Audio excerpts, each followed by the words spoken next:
आज की वीडियो में हम बात करने वाले हैं एक्स्ट्रा हेपेटिक बिलियरी apparatus के बारे में और जानेंगे क्या होता है ये, क्या इसके कंपोनेंट्स हैं, क्या इसकी ब्लड सप्लाई और नर्वस रेगुलेशन, नर्वस सप्लाई है और लिम्फेटिक्स और अप्लाइड के बारे में। स्टार्ट करते हैं। इसको मैंने रिटर्न में लिखा क्योंकि काफ़ी सिंपल था, तो ऐसे डबल कॉम्प्लेक्स हो जाता। तो अगर ये इसकी बात करें तो ये एक एक्सेसरी ऑर्गन है GIT का, ठीक है। एक एक्सोक्राइन ग्लैंड है ओवरऑल, जिसकी खुद की डक्ट्स हैं। अगर हम बात करें तो इसका काम क्या है, इसने क्या करना है, बाइल को कलेक्ट करना है। अब लीवर ने क्या करना है, बाइल स्क्रीट करना है, तो इसने बाइल लीवर से कलेक्ट करना है और उसको सेकंड पार्ट ऑफ उसको स्टोर करना है गॉल ब्लैडर के अंदर और उसको ट्रांसमिट करना है सेकंड पार्ट ऑफ ड्यूडेनम के अंदर। क्या करना है, इसने लीवर है, लीवर ने क्या किया, बाइल स्क्रीट किया और उस बाइल को स्क्रीट होके गॉल ब्लैडर तक पहुंचाने के लिए कुछ तो चाहिए, तो उस पाथवे का काम करेगा। फिर आगे सेकंड पार्ट ऑफ ड्यूडेनम तक पहुंचने के लिए भी कुछ चाहिए। तो ये जो है इसका ये काम है कि इस यहाँ से बाइल जब ट्रांसमिट हो रहा है गॉल ब्लैडर तक, वो फिर सेकंड पार्ट ऑफ ड्यूडेनम तक पहुंचाना, ये सारा इसका काम है, ठीक है। अब इसके 5 कंपोनेंट्स होते हैं। ये कंपोनेंट्स हमने ध्यान रखने हैं। ये हमारी राइट हेपेटिक डक्ट, ये हमारी लेफ्ट हेपेटिक डक्ट, इससे बनी हमारी कॉमन हेपेटिक डक्ट। फिर होता है गॉल ब्लैडर, जिससे आई सिस्टिक डक्ट, दोनों मिलके बना दी बाइल डक्ट, ठीक है। आगे यहाँ से पैनक्रियाटिक डक्ट भी आएगी, वो सब हम बाद में आगे डिटेल में अच्छे से जानते हैं, ठीक है। अब ये देखो इस डायग्राम को, ये कौन कौन से स्ट्रक्चर्स हैं। ये पोर्टा हेपेटिस है। पोर्टा हेपेटिस में मैंने आपको DAV रिलेशन बताया था, तो DAV रिलेशन आपने याद रखना है, ठीक है। तो क्या था DAV रिलेशन, कमेंट करना अगर आपको याद है। अब अगर हम बात करें तो इसमें क्या है, ये लिगामेंटम वेनोसम का फिशर है, ये हमारा लिगामेंटम टीरिस का है। उसके बाद ये हमारी प्रॉपर हिपैटिक आर्टरी है, ठीक है। हिपैटिक आर्टरी होगी, DAV, डी में डक्ट थी, हिपैटिक डक्ट, फिर हमारी आर्टरी होगी, फिर हमारी वेन होगी, पोर्टल वेन, ठीक है। तो ये आपको ध्यान रखना है ये पॉइंट। स्टार्ट करते हैं, सारे कंपोनेंट्स को एक एक बारी डिटेल में बात करते हैं। सबसे पहले राइट और लेफ्ट हिपैटिक डक्ट्स। ये क्या है कि अब ये जो हमारी पोर्टा हेपेटिस थी, ठीक है, जो हमने बात की थी कि काफ़ी सारे स्ट्रक्चर्स जैसे एंटर और लीव करते हैं, ठीक है, और ये जो डक्ट्स हैं यहीं से इमर्ज होती हैं, ठीक है। अब इनके जो डक्ट्स जब यहाँ से आ रही हैं, ये अरेंज कैसे है, मतलब विद इन पोर्टा हेपेटिस हमने रिलेशन की बात की थी ना कि DAV रिलेशन होता है, तो वो क्या है, ठीक है। पोस्टीरियर से इंटीरियरली जाएं अगर हम, तो सबसे पीछे आती है P से पोस्टीरियर, P से पोर्टल वेन, ठीक है, ये पीछे आता है। फिर हिपैटिक आर्टरी आ गई, फिर हिपैटिक डक्ट आ गई, हिपैटिक डक्ट कह लो या बाइल डक्ट कह लो, ठीक है। तो ये हमारा हो गया relation when, artery and duct. अब हमने बात कर ली कि राइट और लेफ्ट हिपैटिक डक्ट्स कहाँ से आ रही है और साथ में हमने पोर्टा हेपेटिस का रिलेशन बना दिया। अब एक बार फिर से हम 5 कंपोनेंट की प्रॉपर डायग्राम देखते हैं। पहले मैंने आपको रफ सी बना दी थी। अब ये हमारी राइट हिपैटिक डक्ट है, ये हमारी लेफ्ट हिपैटिक डक्ट है। इन दोनों के मिलने से बनी कॉमन हिपैटिक डक्ट। यहाँ से गॉल ब्लैडर था, यहाँ से आई सिस्टिक डक्ट। अब इन दोनों को मिला के यहाँ अपनी बनी बाइल डक्ट, ठीक है। अब बाइल डक्ट आगे हमारी गई हिपैटोपैनक्रियाटिक एम्पुला में, तो कॉमन बाइल डक्ट ये भी और यहाँ बाइल डक्ट कुछ भी कह लो, ये विद इन द पोर्टा हेपेटिस में आ जाएगा। तो ये जो सारा स्ट्रक्चर बन गया, इसको हम बोलते हैं एक्स्ट्रा हिपैटिक बिलियरी apparatus, क्योंकि ये लिवर के अराउंड एक्स्ट्रा चीज़ है जो हेल्प कर रहा है सारा सप्लाई करने के लिए सब कुछ, ठीक है। तो ये हो गया हमारा सबसे पहला पार्ट, राइट और लेफ्ट हिपैटिक डक्ट। अब हम चलते हैं कॉमन हिपैटिक डक्ट पे। तो कॉमन हिपैटिक डक्ट कैसे बनी, ये तो कितनी बार हम बात कर चुके हैं। Right hepatic duct, left hepatic duct, दोनों को मिला देने से हमारी क्या बन गई, कॉमन हिपैटिक डक्ट, ठीक है। और ये कहाँ होती है, राइट एंड की तरफ ज़्यादा होती है। अब ये जो है ये ऑलमोस्ट 3 सेंटीमीटर लॉन्ग होती है, ठीक है।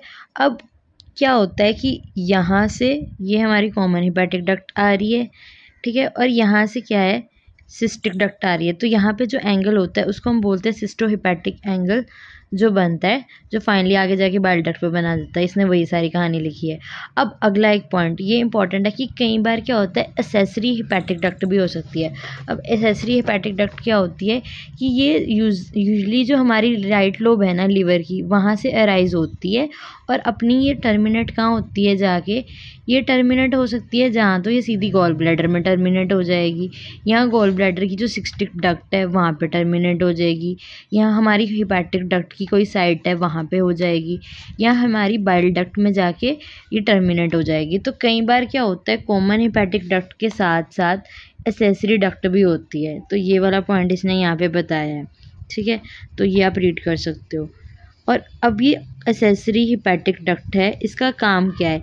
अगर हम पंजाब साइड बात करें ना, तो पंजाब साइड जो है कॉलीसिस्टोमी बहुत ज़्यादा कॉमन है, मतलब गॉल ब्लैडर का रिमूवल बहुत ज़्यादा कॉमन है, क्योंकि हम लोग क्या फैटी डाइट्स खाते हैं जिस वजह से गॉल ब्लैडर में प्रॉब्लम होती रहती है। तो जब हम सर्जरी करते हैं, अगर हम इस एसेसरी हेपेटिक डक्ट का ध्यान ना रखें तो क्या होता है, जो हमारा बाइल है वो ऊज़ करने लग जाता है, वो मतलब बाहर को आना शुरू हो जाता है। एज अ रिज़ल्ट जो हमारा सर्जरी है उस टाइम पे भी दिक्कत हो सकती है या उसके बाद भी दिक्कत हो सकती है। तो इस वजह से एसेसरी हेपेटिक डक्ट का ध्यान रखना काफ़ी ज़रूरी होता है। तो ये हो गया हमारा दूसरा पॉइंट। अब हम चलते हैं अगला गॉल ब्लैडर पे। अगर हम गॉल ब्लैडर की बात करें तो ये पेयर शेप्ड रिजर्वोयर होता है बाइल का, जो कहाँ लोकेटेड है, जो लोकेशन हम इस डायग्राम से देखते हैं। अब अगर इसकी हम बात करें, ये लोकेशन कहाँ है, पोर्टा हेपेटिस से शुरू होके एक्सटेंड कर रहा है इंफीरियर बॉर्डर ऑफ लीवर तक, ठीक है। तो ये इसका वो हो गया। अगर हम इसकी डायमेंशंस की बात करें तो ये 7 से 10 सेंटीमीटर है, 3 सेंटीमीटर ब्रॉड है और 30 to 50 मिलीलीटर इसकी कैपेसिटी है, ठीक है। अब इसके 3 पार्ट होते हैं, फंडस, बॉडी एंड नेक, ठीक है। ये हमारा फंडस है जो नीचे को हैंग कर रहा है, फिर ये बॉडी है और फिर ये कंस्ट्रिक्टेड सा रीजन ये इसकी नेक है, ठीक है। अब इन सारे पार्ट्स को भी उन्होंने एक एक करके डिटेल में एक्सप्लेन किया है। सबसे पहले बात करते हैं फंडस की। फंडस क्या है कि इन्फीरियर बॉर्डर के नीचे तक एक्सटेंड करता है, और ये जो एक्सटेंड करता है ना, अगर आप देखो ध्यान से तो ये आप इमेजिन करोगे ना, तो ये रेक्टस एब्डोमिनस मसल है ना, तो उसको अगर हम रिमूव करके देखें तो उसके नीचे हमें ये आराम से दिखता है कि हाँ गॉल ब्लैडर उस लेवल पे आता है, और दूसरी साइड से यहाँ 9th कोस्टल कार्टिलेज आ रही होती है, उस लेवल पे आता है। अगर आप नेट पर डायग्राम ढूंढोगे ना, आपको ये ईजिली मिल जाएगी, ठीक है। तो ये सारा का सारा स्ट्रक्चर जो है वो ईजिली रिलेटेड है पेरिटोनियम के साथ, ठीक है। तो ये हो गया पेरिटोनियम से ईजिली रिलेटेड। उसके अलावा अगर हम बात करें इसका इंटीरियर और पोस्टीरियर रिलेशन क्या है, फंडस के आगे क्या है, फंडस के आगे तो इंटीरियर एब्डोमिनल वॉल आ गई, और अगर हम इसके पीछे बात करें, पीछे क्या आएगा, ट्रांसवर्स कोलन। तो पोस्टीरियरली क्या आ जाएगा, ट्रांसवर्स कोलन, और आगे क्या आ गया, गॉल ब्लैडर। तो ये हमारा फंडस का हो गया। अब इसके अलावा क्या होता है, जो 9th जहाँ पे है, अभी हमें पता है 9th से वो भी आती है सेमिलोनेरिस, लीनिया सेमिलोनेरिस, तो वहाँ पे लीनिया सेमिलोनेरिस के पास भी इसका रिलेशन बन सकता है। तो ये सारे पॉइंट हो गए फंडस के। अब फंडस की अगर हम क्लिनिकल की बात करें कि फंडस का कौन सा क्लिनिकल होता है, तो इसमें मर्फी साइन वाला पॉइंट है जो काफ़ी इंपॉर्टेंट है। मर्फी साइन होता क्या है, इसके बारे में बात करते हैं। मान लो इन्फ्लेम हो गया हमारा गॉल ब्लैडर, ठीक है। ये फंडस के साथ रिलेटेड है कि मान लो जो गॉल ब्लैडर है वो इन्फ्लेम हो गया, तो बहुत ज़्यादा पेन होगी। अब पेशेंट को पेन होगी तो ये कॉलिसिस्टिक के भी सिंबल है। अब पेशेंट, मान लो हम पेशेंट को बिठाया और हमने 9th कोस्टल कार्टिलेज पे उसके हाथ लगाया, तो पेशेंट को डीप ब्रेथ लेने को बोला और उसको ब्रेथ लेने में प्रॉब्लम भी आएगी। अब अगर हम लोग पुश करेंगे वहाँ से, यहाँ से हाथ रख के, तो ये सारे ऑर्गन जब नीचे की तरफ पुश होंगे ना, तो ये पैराइटल पेरिटोनियम को टच करेंगे। तो पैराइटल पेरिटोनियम जो है ना, वो मतलब पेन्स की सेंसेशन के लिए सेंसिटिव है। एज अ रिज़ल्ट उस बंदे को बहुत ज़्यादा पेन फील होगी। तो अगर गॉल ब्लैडर इन्फ्लेम है, मतलब दिक्कत गॉल ब्लैडर में थी, इन्फ्लामेशन थी वहाँ पे, तो हमने क्या किया, पेशेंट को बिठाया तो हमने उसके कोस्टल कार्टिलेज पे हैंड रखा, पैल्पेट किया, वहाँ पे प्रेस किया, जिस वजह से लीवर और गॉल ब्लैडर नीचे की तरफ पुश हुए। नीचे की तरफ पुश होने पे पैराइटल पेरिटोनियम तक वो पहुँचे। As a result peritoneum pain sensitive है, ओवरऑल पेन हुई। तो अगर गॉल ब्लैडर इन्फ्लेम नहीं होता तो वहाँ पे पेन फील नहीं होती, तो हमें सारा पता नहीं लगता। तो ये उसका क्लिनिकल हो गया। उसके बाद हम लोग अगर बॉडी की बात करें तो बॉडी क्या है कि जो हमने लिवर किया था तब भी हमने फोसा बनाया था, सिस्टिक फोसा, तो उसके साथ इस बॉडी का रिलेशन है, ठीक है। अब ये पोर्टा हिपैटिस की राइट साइड पे ही रहती है। अब इसकी जो सुपीरियर सरफेस है वो डिवॉइड ऑफ पेरिटोनियम, मतलब सुपीरियर सरफेस पे पेरिटोनियम नहीं होगा, इन्फीरियर पे अपनी पेरिटोनियम से ये रिलेटेड है। और फर्स्ट और सेकंड पार्ट ऑफ ड्यूडेनम यहाँ से शुरू हो रहा है, ट्रांसवर्स कोलन भी यहाँ पे आ जाएगा, ठीक है। तो ये हमारा बॉडी के रिलेशन हो गए। अगर हम बात करें अब नेक के रिलेशन के, अब नेक अगर हम देखें तो ये हमारी नेक है जो यहाँ पे कॉन्टिन्यू रह रही है, ठीक है, ये सिस्टिक डक्ट से कॉन्टिन्यू रह रही है। अब यहाँ पे क्या है कि नेक में म्यूकस मेम्ब्रेन जो है ना वो स्पायरली फोल्ड हो जाती है, जिससे एक स्पायरल वेब बनती है जिसको हम वाल्व ऑफ फिस्टर भी बोलते हैं, ठीक है।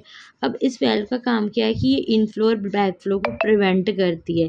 एज अ रिज़ल्ट अगर ये इनफ्लो और बैकफ्लो को प्रिवेंट करेगी तो क्या होगा कि मतलब जब हम कैथराइजेशन करेंगे उस टाइम पे यहाँ डिफ़िकल्टी होगी, क्योंकि यहाँ पे एक पाउच सा बन जाएगा, ठीक है, हॉर्समैन पाउच, वो जो फोल्ड जो वेल्व्स इकट्ठी हुई उस वजह से एक पाउच सा बन गया, जिस वजह से यहाँ पे क्या है कि गॉल स्टोन्स जो हैं इकट्ठे हो सकते हैं। एक डायग्राम दिखाती हूँ, वहाँ पे क्लियरली दिखेगा। अब ये वाला डायग्राम देखो, इसमें क्या है, हेड्समैन पाउच बनाया उसने पोस्टीरियोमीडियल स्पेक्ट पे, तो यहाँ पे गॉल स्टोन्स इकट्ठे होने की मतलब टेंडेंसी है, क्योंकि एक म्यूकस का फोल्ड सा पाउच सा बना हुआ है, ठीक है। तो ये पॉइंट हो गए। अगर हम यहाँ पे अब आए वापस कि नेक की, हमने इसके सारे पॉइंट्स की बात कर ली कि सुपीरियरली क्या होता है, ये हेडमैन पाउच की बात कर ली, नेक वाला इंपॉर्टेंट है, थोड़ा आप ध्यान से पढ़ना। इसके बाद नेक के रिलेशन में एक और पॉइंट है कैलोप ट्रायंगल, वो भी इस डायग्राम में बहुत क्लियरली दिखाया है उसने। कैलोट्स ट्रायंगल सॉरी ये बनाया है उसने। कैलोट्स ट्रायंगल की बाउंड्रीज क्या होती है, ये हमारा लिवर है, लिवर का पार्ट आ गया, फिर यहाँ पे हमारी क्या आ रही है, सिस्टिक डक्ट आ रही है, या फिर सिस्टिक लिम्फ नोड्स आ रहे हैं, दोनों चीज़ें आ रही है, और इधर से क्या आ रहा है, कॉमन हिपैटिक डक्ट। तो ये तीनों मिलके क्या करते हैं, यहाँ पे एक ट्रायंगुलर सी जो शेप बना देते हैं, जिसका क्लिनिकल इम्पोर्टेंस क्या है कि ये जो ट्रायंगल है इसमें क्या है, सिस्टिक आर्टरी होगी, क्योंकि गॉल ब्लैडर के पास है ना, तो सिस्टिक लिम्फ नोड्स होगी, और साथ में जो भी फाइबर्स गॉल ब्लैडर तक पहुँच रहे हैं वो सारे होंगे। तो इसकी बाउंड्रीज क्या थी, एक साइड सिस्टिक डक्ट थी, एक साइड हमारी कॉमन हिपैटिक डक्ट्स थी, और एक साइड जो है राइट हेमी लिवर हम लोगों ने लिवर में बात की थी, अगर आपको याद है ज़रूर से बताना। वैसे 5 से 8 सेगमेंट्स थी वो पार्ट है। तो ये हमारा कैलोट्स ट्रायंगल बनाएगा जिसमें cystic artery, cystic lymph node और ऑटोनॉमिक फाइबर्स होंगे गॉल ब्लैडर के। तो ये हो गया वो वाला पार्ट, ठीक है। तो यहाँ पे हमारा गॉल ब्लैडर हुआ, मतलब उसके पार्ट्स खत्म हुए। अब गॉल ब्लैडर का फंक्शन क्या है, एक तो आपको पता है छोटे होते से पढ़ते आ रहे हैं कि बाइल को स्टोर करता है और उसको कंसनट्रेट करके ड्यूडेनम में रिलीज़ कर देता है जब भी हमें चाहिए, ठीक है। तो ये हमारा पहला फंक्शन हो गया। दूसरा क्या है, वाटर की अब्जॉर्प्शन में हेल्प करता है, फिर कंसंट्रेशन 10 टाइम्स करता है बाइल की, ये ध्यान रखना। अब जो है नॉर्मली गॉल ब्लैडर जो है वो क्या करता है, small amount of bile cholesterol compound को भी ऑब्जॉर्व कर लेता है। यार वैसे ही आप फंक्शंस खुद भी रीड कर सकते हो, ये लर्न करने वाले हैं, इसमें कुछ भी समझाने वाला नहीं है, बट फिर भी मैं जनरली रीड कर दे रही हूँ कि बाइल सॉल्ट को, कोलेस्ट्रॉल को भी मतलब ये क्या करता है, ऑब्जर्व करता है। अब उनको ऑब्जर्व कर रहा है, अगर मान लो इन्फ्लामेशन होगी गॉल ब्लैडर की तो वो कोलेस्ट्रॉल ऑब्जर्व नहीं हो पाएंगे, तो कोलेस्ट्रॉल ऐसे ही पीछे रह जाएंगे। एज ए रिजल्ट जो कोलेस्ट्रॉल है वो प्रेसिपिटेट हो जाएंगे, जिससे क्या है, गॉल स्टोन बन जाएंगे। तो इसलिए बाइल्स का बहुत इंपॉर्टेंट रोल है कि गॉल स्टोन्स ना बने, क्योंकि बाइल नहीं होगा तो कोलेस्ट्रॉल ऑब्जर्व नहीं होगी, अगर कोलेस्ट्रॉल ऑब्जर्व नहीं हुए वो पीछे रह के प्रेसिपिटेट कर जाएंगे और गॉल स्टोन्स बना देंगे। इसके अलावा जो प्रेशर है वो रेगुलेट करने में, उसकी डायलेशन करना, सब कुछ करने में भी इसका रोल होता है, ठीक है। तो इसने बोला द नॉर्मल कोलियो ड्यूडेनल मैकेनिज्म इस मेंटेन करने में भी इसका रोल होता है। तो ये इसके सारे फंक्शन आ गए। अब आगे बची cystic duct and bile duct, अब उसके बारे में बात करते हैं कि क्या होता है। सिस्टिक डक्ट की अगर हम बात करें तो ये बाइल डक्ट में दिखाऊंगी मैं आपको, डायग्राम ज़्यादा क्लियर होगा। अब हम सिस्टिक डक्ट की बात करते हैं, तो सिस्टिक डक्ट हमने पहले देखी थी कि 3 to 4 सेंटीमीटर लॉन्ग है, और कहाँ से आती है, नेक ऑफ गॉल ब्लैडर से शुरू होकर नीचे की तरफ रन करती है, और उधर से राइट और लेफ्ट हिपैटिक डक्ट से कॉमन हिपैटिक डक्ट टाइप वो उसके साथ मिलती है। यहाँ पे हिपैटिक सिस्टो हिपैटिक एंगल बनता है, वो सारा हम पहले डिस्कस कर चुके हैं, ठीक है। अब क्या होता है, अब जो ये देखो यहाँ पे जो म्यूकस मेम्ब्रेन है सिस्टिक डक्ट की, वो बहुत सारे ऐसे फोल्ड्स में ना अंदर की तरफ स्पाइरल फोल्ड हो जाती है, ठीक है। तो ये जो बहुत सारे अंदर को स्पाइरल फॉर्म हुई, इसको हम cystic duct with spiral valve of Heister बोलते हैं। तो ये पॉइंट आप ध्यान रखना, ठीक है। ये ट्रू वेल्व नहीं है, बस म्यूकस फोल्ड से बनी है। आगे बाइल डक्ट की बात करते हैं। अब बात करें बाइल डक्ट की, तो बाइल डक्ट कैसे बनी? इधर से सिस्टिक आ रही थी, ऊपर से राइट लेफ्ट से कॉमन हिपैटिक आ रही थी, तो दोनों को मिला के जो बनी वो बाइल डक्ट है, पोर्टा हिपैटिस के पास बनी है, ठीक है। अब हमारी बाइल डक्ट की अगर हम पार्ट्स की बात करें, तो ये ड्यूडेनम है। ड्यूडेनम के रिस्पेक्ट में जो ड्यूडेनम के ऊपर है वो सुप्राड्यूडेनल पार्ट, जो ड्यूडेनम के पीछे है वो रेट्रोड्यूडेनल पार्ट, जो नीचे है वो इंफ्राड्यूडेनल पार्ट, और जो अंदर को जाने लगा ड्यूडेनम की तरफ वो इंट्राड्यूडेनल, ठीक है। तो बाइल डक्ट की अगर हम बात करें, तो जो सबसे पहला पार्ट है सुप्राड्यूडेनल, वो किससे रिलेटेड है? अब लेसर ओमेंटम हमारा ये पोर्टा हिपैटिस पे पहुंच चुकी है ना। लेसर ओमेंटम यहाँ स्टमक है, मान लो स्टमक के कर्वेचर पे लेसर के वहाँ जाता है हमारा लेसर ओमेंटम। तो लेसर ओमेंटम के फ्री मार्जिन होता है और एक अटैच मार्जिन होता है, तो ये हम वहाँ डिटेल में बात करेंगे, अभी आप ध्यान रख लो बस। Free margin of lesser omentum के साथ रिलेटेड है, ठीक है। और रेट्रो जो है वो पीछे है फर्स्ट पार्ट ऑफ ड्यूडेनम के। अगर हम बात करें इंफ्राड्यूडेनल की, तो वो पैनक्रियास के हेड में क्या है, इंसर्ट होने वाली है, ठीक है। तो यहाँ पैनक्रियास के हेड में इंसर्ट होगी। उसके बाद अगर इंट्राड्यूडेनल की बात करें, तो सेकेंड पार्ट ऑफ ड्यूडेनम के साथ इसका रिलेशन है और पैनक्रियाटिक डक्ट को कंपनी करते हुए मतलब उसके साथ है।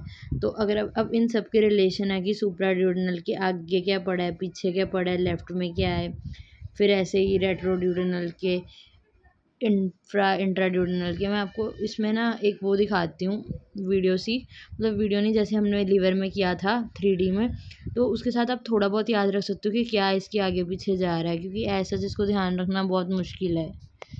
इससे रिलेशन याद करना थोड़ा सौखा हो जाएगा। और साथ में आप सेगमेंट्स भी देख सकते हो लीवर की, मैंने पहले नहीं दिखाई थी ना। ये सेकंड है, ये थर्ड है, ये फोर्थ सेगमेंट है, ये हमारी यहाँ पे फिफ्थ बनेगी ना, फिफ्थ है। फिर इधर अपनी बनेगी सिक्स्थ, ये सेवेंथ बनेगी एंड ये एट्थ बनेगी, ठीक है। अब हम लीवर को काटने वाले हैं, फिर हम देखते हैं दोबारा से गॉल ब्लैडर के रिस्पेक्ट में।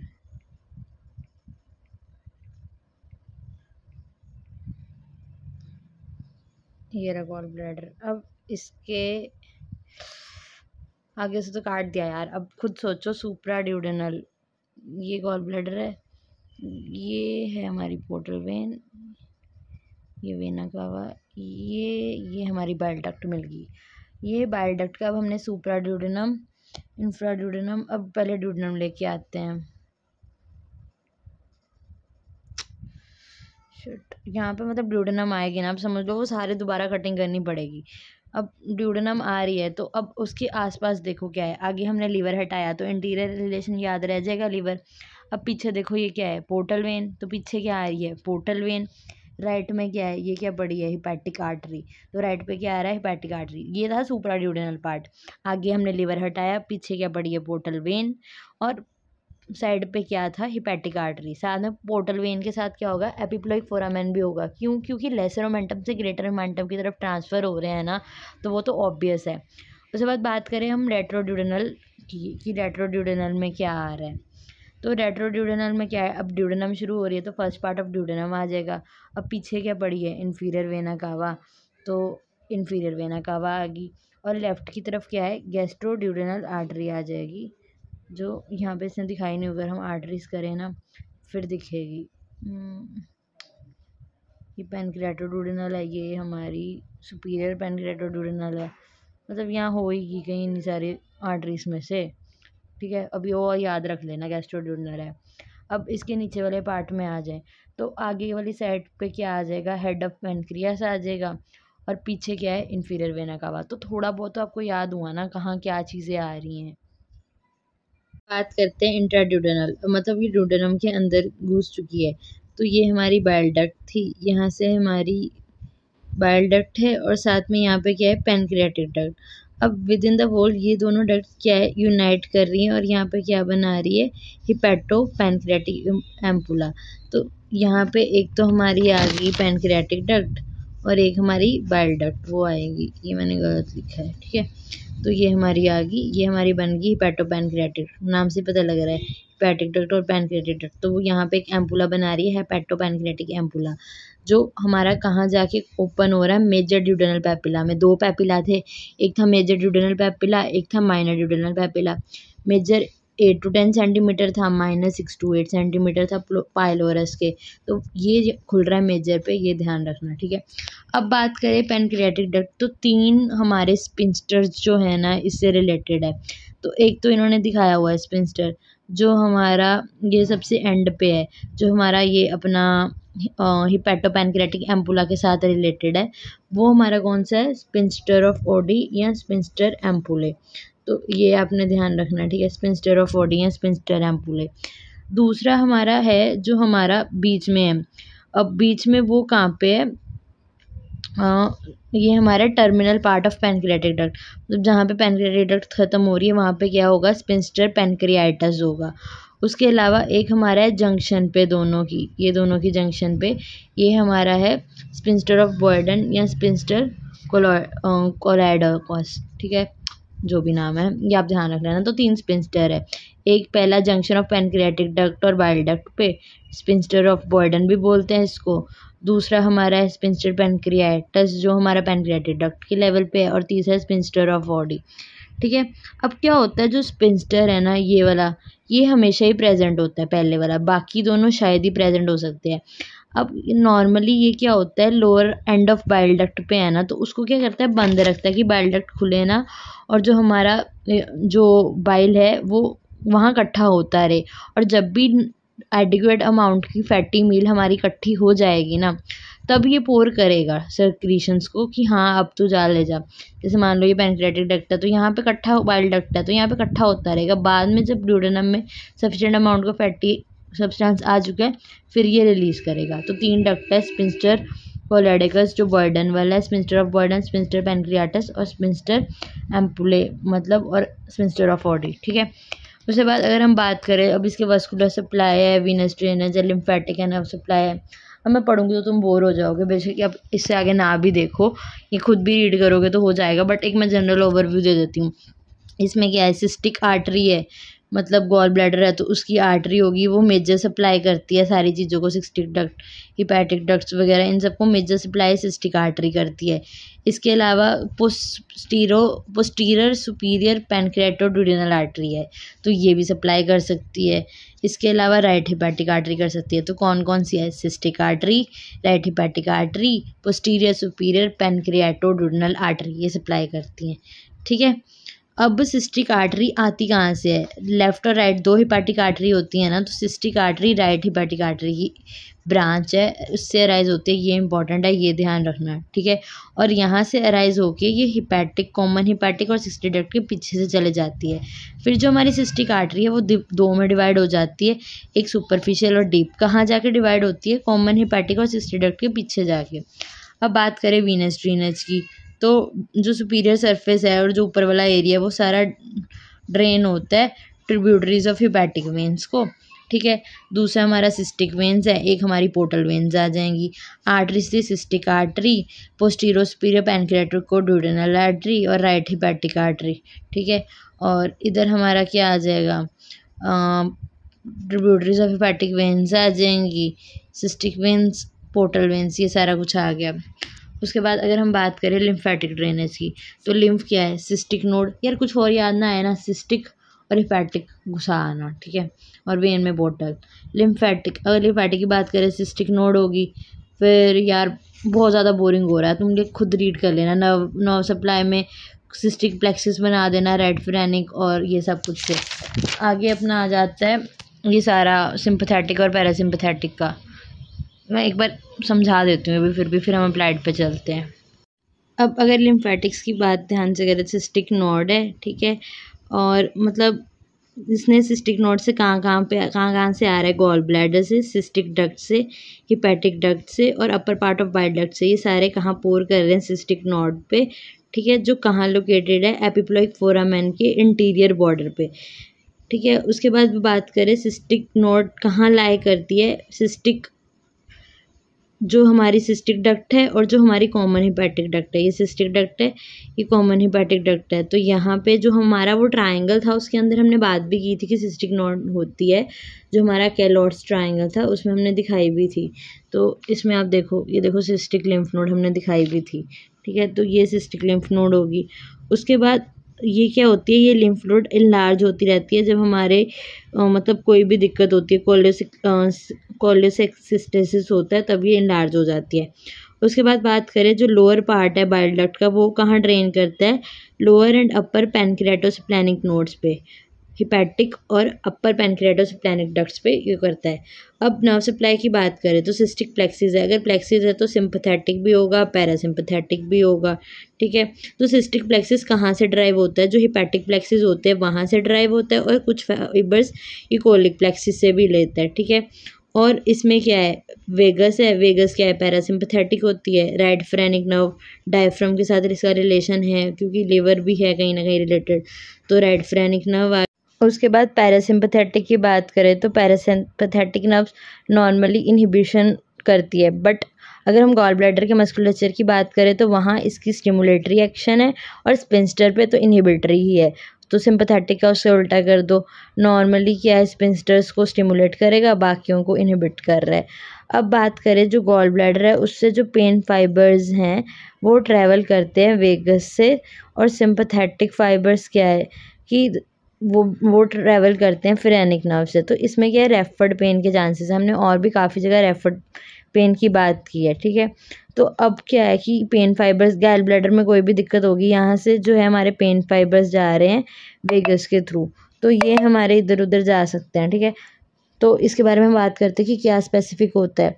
अब वेगस से ये स्टमक के थ्रू भी जा सकते हैं, क्योंकि वेगस का वहाँ पे भी एक्शन है, तो वहाँ पे रेफर पेन हमें होगी अगर गॉल ब्लैडर में कोई दिक्कत है, बट हमें रेफर्ड पेन कहीं और हो रही है। ठीक है, उसके अलावा हमारी क्या है कि जो राइट स्कैपुला है ना, उसकी जो सिंपैथेटिक नर्व सप्लाई है वो भी इसके साथ मैच कर जाती है। तो जो T7 सेगमेंट है, क्योंकि सिंपैथेटिक क्या है T7 से T9, तो लेटरल हॉल ऑफ T7 वो क्या करता है, सिंपैथेटिक फाइबर्स देता है ग्रेटस प्लांचिक के थ्रू, और वो जो सेगमेंट है ऑल्सो, ये हो गया सारा, मतलब हमारा सीलिक गैंग्लियन को भी ये सप्लाई दे रहा है, साथ ही साथ क्या है, इन्फीरियर एंगल ऑफ स्कैपुला को भी ये दे रहा है। तो एज अ रिजल्ट क्या है कि रेफर्ड पेन हो सकती है सोमैटिक एरिया के थ्रू, मतलब सोमैटिक एरिया पे। ठीक है, मतलब आप ये देखो ना कि स्टमक को भी सप्लाई कर रही है, उसमें भी वेगस का रोल है, एंड गॉल ब्लैडर में भी वेगस का रोल है, तो दोनों में सेम आ गई वेगस, तो स्टमक में रेफर्ड पेन हो सकती है। अब राइट स्कैपुला, जो इन्फीरियर एंगल है राइट स्कैपुला में, वहाँ पे भी सिंपैथेटिक जो सप्लाई है T7 रिलेटेड है, यहाँ पे भी सिंपैथेटिक में T7 रिलेटेड है, तो यहाँ पे भी क्या है, रेफर्ड पेन हो सकती है। अब इसमें भी फ्रेनिक नर्व का रिलेशन था, अब phrenic nerve normally right shoulder को भी सप्लाई कर रही होती है, तो यहाँ पे फ्रेनिक नर्व के कारण राइट शोल्डर पे रेफर्ड पेन हो सकती है। तो यहाँ पे एरिया है कहाँ का रेफर्ड पेन हो सकती है, राइट शोल्डर।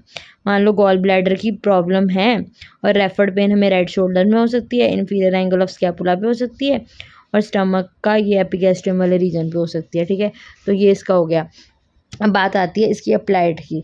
अब क्या है कि बाइल डक्ट की ऑब्स्ट्रक्शन हो सकती है, मान लो बाइल लेके जा रही है बाइल डक्ट, उसकी ऑब्स्ट्रक्शन होगी कंप्लीटली या पार्शली, कुछ भी हो सकती है, उससे क्या होगा, ऑब्स्ट्रक्टिव जॉन्डिस होगा। अब वो क्या क्यों होगा, क्योंकि मान लो अब हमारा जो बाइल था वो जा नहीं पा रहा, तो वो यूरिन में एक्सक्रीट नहीं होगा, तो वहाँ कलेक्ट होता जाएगा, तो एज अ रिज़ल्ट जो हमारे एरियाज़ है, जो सेंसिटिव एरियाज़ है, वो येलो पड़ने शुरू हो जाएंगे। तो ऑब्स्ट्रक्शन का रीज़न क्या है कि वो अंदर भी हो सकती है और बाहर भी हो सकती है, कि कोई कुछ गोल्ड स्टोन था जो स्लिप कर गया जिस वजह से होगी। ठीक है, उसके अलावा क्या है कि पैनक्रियास के हेड ने बाइल डक्ट को कंप्रेस कर दिया, कंप्रेस होने की वजह से होगी। ठीक है, अब इन सारे केसेस में क्या होता है, फीसिस में कलर नहीं आया, क्योंकि स्टर्कोबिलिनोजन वगैरह वो सब जान नहीं पाते, आपने बायोकेमिस्ट्री में पढ़ा होगा अच्छे से। ठीक है, फीसिस में कलर नहीं आता, बाइल पिगमेंट्स जो भी हैं सारे ब्लड में पहुंच जाते हैं, तो इसलिए स्किन जो है डार्क कलर हो जाती है, और यूरिन जो है हमारा वो उसमें कोई कलर नहीं लाता, कलर्ड लाइट कलर स्टूल हो जाता है। ठीक है, तो ऑब्स्ट्रक्टिव जॉन्डिस हो गया। उसके अलावा क्या होता है कि इसके साथ पेन होनी शुरू हो जाती है गोल स्टोन्स की वजह से, ठीक है। अब उसके बाद हमारा क्या है कि हम लोग ड्यूडेनम को असेस कर सकते हैं कि क्या है वहाँ पे, मतलब बाइल डक्ट को ड्यूडेनम में असेस कर सकते हैं किस प्रोसीजर के थ्रू, एंडोस्कोपिक रेट्रोग्रेड कोलियोजेनोग्राफी ERCP के थ्रू। अब रेफर्ड पेन कहाँ कहाँ हो सकती है, हमने बोला था गॉल ब्लैडर में दिक्कत हो तो रेफर्ड पेन एपिगैस्ट्रियम में होगी, स्टमक के रीजन में, राइट शोल्डर पे होगी क्योंकि फ्रेनिक नर्व रिलेटेड है, यहाँ पे वेगस नर्व रिलेटेड थी, और एंगल ऑफ राइट स्कैपुला पे T7 सेगमेंट रिलेटेड था, ठीक है। अब क्या है कि काफ़ी सारे हार्मोन्स भी गॉल ब्लैडर से थ्रू आते हैं, जैसे कोलेसिस्टोकाइनिन, पैनक्रियोजाइमिन। ये क्या करता है कि जो भी फैट एंटर करा है उसको, ये क्या करता है, उस फैट को डाइजेशन में हेल्प करता है। तो ये वाले हार्मोन का भी रोल है, अगर ये वाला हार्मोन अच्छे से काम नहीं कर पाएगा तो भी दिक्कत हो जाएगी, ठीक है। और इसी हार्मोन का एक और काम है कि ये क्या करता है, कंट्रैक्शन करता है स्फिंक्टर्स की और उसकी डायलेशन भी करता है, तो ये आपको ध्यान रखना है। अब हम अल्ट्रासाउंड के थ्रू गॉल ब्लैडर के फंक्शंस को क्या है फिगर आउट कर सकते हैं। उसके बाद हमारा आ गया कोलियोसिस्टाइसिस। कोलियोसिस्टाइसिस क्या है कि पेशेंट जो है राइट हाइपोकॉन्ड्रियम रीजन से पेन को इंफीरियर रिंग मतलब स्कैपुला की तरफ जाते हुए कंप्लेन करता है, या राइट शोल्डर पे, ये सेम वही रेफर्ड पेन वाला पॉइंट है, ठीक है। तो हम 9th कोस्टल कार्टिलेज पे फील कर सकते हैं। जो मर्फी साइन मैंने आपको एक्सप्लेन किया तो था जब हमने फंडस वाला पॉइंट किया था कि जो पैराइटल पेरिटोनियम है वो पेन सेंसिटिव है, उसको प्रेस कर देती है, एज ए रिजल्ट पेशेंट को रेफर्ड पेन होती है। अब कोलियोस्थाइसिस क्या है कि स्टोन्स गॉल ब्लैडर में बन सकते हैं, ठीक है। अब अगर फैट वगैरह अकर हो जाए, ठीक है, तो फैट वगैरह में अक्कर होते ज़्यादातर स्टोन्स ये सारे इकट्ठे होते हैं, तो जिस वजह से पेन होने लग जाती है, जिसको हम क्या बोलते हैं, बिलियरी कॉलिक। तो आपको ये टर्म्स याद रखनी पड़ेगी, और ये एक बार सुनने से नहीं होगा, आप 1-2 बार रीड करोगे तो हो जाएगा, ठीक है। और जो गोल स्टोन्स हैं वो डॉग, कैट, शीप वगैरह में डेवलप नहीं होते, बट ये ऑक्स ह्यूमंस वगैरह में होते हैं क्योंकि उनमें लो फैटी एसिड होता है, इनमें हाई फैटी एसिड होता है, इसलिए इनमें नहीं होते। एज अ रिजल्ट स्पैस्मोटिक पेन होती है जिसे हम बिलियरी कॉलिक बोलते हैं। उसके बाद बात करें हम गॉल स्टोन्स की, वो ऑब्स्ट्रक्ट कर सकते हैं हेपेटोपैनक्रेटिक एम्पुला को, जो हमने पहले देखा था। अब हम लोग गॉल स्टोन को हटा सकते हैं, तो कोलेसिस्टोमी ये भी हेल्पफुल होती है, ठीक है।